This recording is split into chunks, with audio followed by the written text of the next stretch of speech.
الحمد للہ وکفا وسلام علی عبادہ الذین اصطفیٰ اما بعد۔ ناظرین کرام،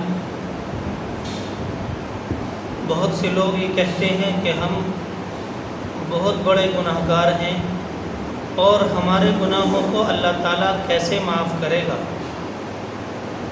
اس بارے میں حضرت مولانا اشرف علی تھانوی نور اللہ مرقدہ لکھتے ہیں کہ وہ شخص جو یہ کہتا ہے کہ میں بہت بڑا گناہ گار ہوں اور میرے گناہوں کو اللہ کیسے معاف کرے گا، بظاہر تو یہ شخص بہت تواضع والا ہے، لیکن حقیقتاً یہ شخص متکبر ہے، اس لیے کہ یہ اپنے گناہوں کو اللہ تعالیٰ کی رحمت سے زیادہ عظیم سمجھتا ہے۔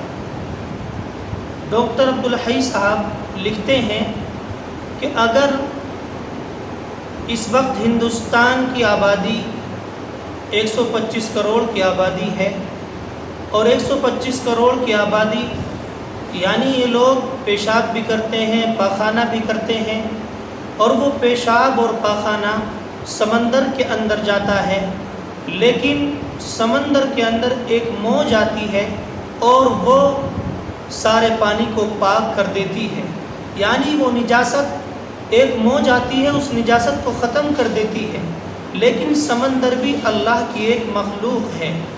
اسی طریقے سے اگر کوئی شخص یہ سمجھتا ہے کہ میں گناہ گار ہوں اور میرے بہت گناہ ہیں، اللہ تعالیٰ کے نزدیک یہ کوئی چیز مانے نہیں ہے۔ اللہ تعالیٰ ارحم الراحمین ہے، اللہ تعالیٰ ان سب چیزوں پر قادر ہے۔ تو حکیم الامت مولانا اشرف علی تھانوی یہی لکھتے ہیں کہ بظاہر تو یہ شخص بہت تواضع کرنے والا ہے، لیکن حقیقتاً یہ متکبر ہے، اس لیے کہ یہ اپنے گناہوں کو اللہ تعالیٰ کی رحمت سے زیادہ عظیم سمجھتا ہے۔ اس پر حضرت نے ایک واقعہ لکھا کہ ایک بیل کے اوپر ایک مچھر بیٹھ گیا، اور وہ مچھر جب اڑنے لگا تو اس نے اس بیل سے کہا کہ بیل رے بیل، میں تیری سینگ پر بیٹھ گیا تھا۔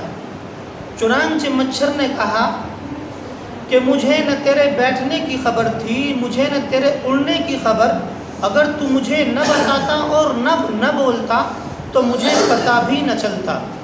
تو اسی طریقے سے اللہ تعالیٰ انسانوں کے گناہوں کو ایسے ہی معاف فرما دیتے ہیں، اللہ تعالیٰ کو کچھ پتہ بھی نہیں چلتا ہے۔ اس لیے ہمارے اندر تواضع ہونی چاہیے، اور حقیقتاً تواضع ہونی چاہیے، یعنی ہم متکبر نہیں ہونے چاہیے۔ شیطان متکبر تھا، اللہ تبارک و تعالیٰ نے شیطان سے کہا تھا اور اس وقت یہ اعلان کیا تھا کہ حضرت آدم کو سجدہ کرو، لیکن شیطان نے سجدہ نہیں کیا تھا۔ اگر شیطان بھی سجدہ کر لیتا، اللہ تعالیٰ کی بات مان لیتا، تو آج اتنا بڑا مردود نہ ہوتا۔ اور اسی طریقے سے حکیم الامت مولانا اشرف علی تھانوی لکھتے ہیں کہ شیطان کے اندر 3 عین موجود تھے۔ شیطان عالم بھی تھا، شیطان عارف بھی تھا، اور شیطان عابد بھی تھا، یعنی شیطان کے اندر عالم کی عین بھی موجود تھی، عابد کی عین بھی موجود تھی، عارف کی عین بھی موجود تھی، لیکن شیطان کے اندر صرف ایک عین موجود نہیں تھی، یعنی شیطان عاشق نہیں تھا۔ اس لیے ہمیں اللہ تبارک و تعالیٰ کے عاشق بننے کی ضرورت ہے۔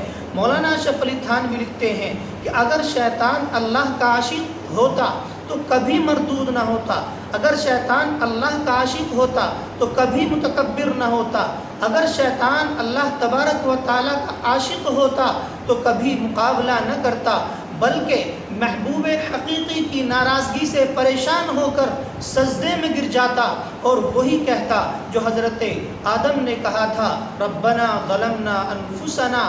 اگر یہ ایسا کر لیتا تو اس کا بھی کام بن جاتا۔ اس لیے ہمیں ضرورت ہے کہ ہم اللہ تبارک و تعالیٰ کے عاشق بنیں۔ دعا کریں کہ اللہ تبارک و تعالیٰ کہنے سننے سے زیادہ عمل کرنے کی توفیق مرحمت فرمائے۔